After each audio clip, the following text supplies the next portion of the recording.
Each semester, Professor Lewis admonished her students to use critical thinking skills. She added Bloom's higher order thinking skills to her syllabus and frequently referred to specific skills throughout her instruction. But her efforts were not having the intended effect, as students' synchronous class discussions and work products revealed a limited set of thinking skills.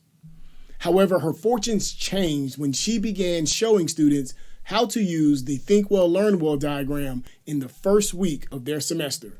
Here's what she did. First, Professor Lewis used the split screen feature to place her course learning outcomes and the Think Well, Learn Well diagram side by side so her students could see both tools simultaneously. Then she dedicated 5 minutes to connecting the action verbs she used in her learning outcomes to the respective levels on the diagram. Her next move was to use the metaphoric transfer tactic to tap into students' existing understanding of how monetary values work.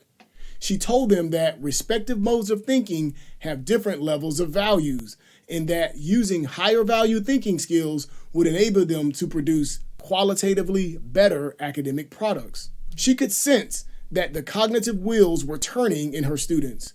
However, to make the lesson stick, she gave all of her class the content they would need over the next few class sessions. Then she divided her students into 6 groups and assigned each group a specific level of the diagram as their operating mode of thinking. And she instructed each group to study the content with the specific mode of thinking they had been assigned. She also told them that a representative from each group would be responsible for providing a summary of their discovery. As she anticipated, each group provided a new layer of knowledge about the content. The students were amazed that they all came up with different outcomes using the same content.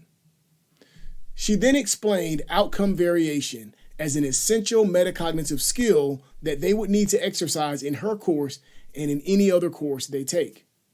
In a span of 30 minutes, spread over 2 courses, Professor Lewis didn't just tell her students to critically think or point them toward Bloom's.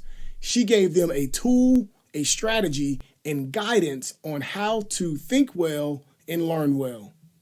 Now Professor Lewis is excited to teach her students because they interact at high levels, which makes a much more rewarding experience for everyone.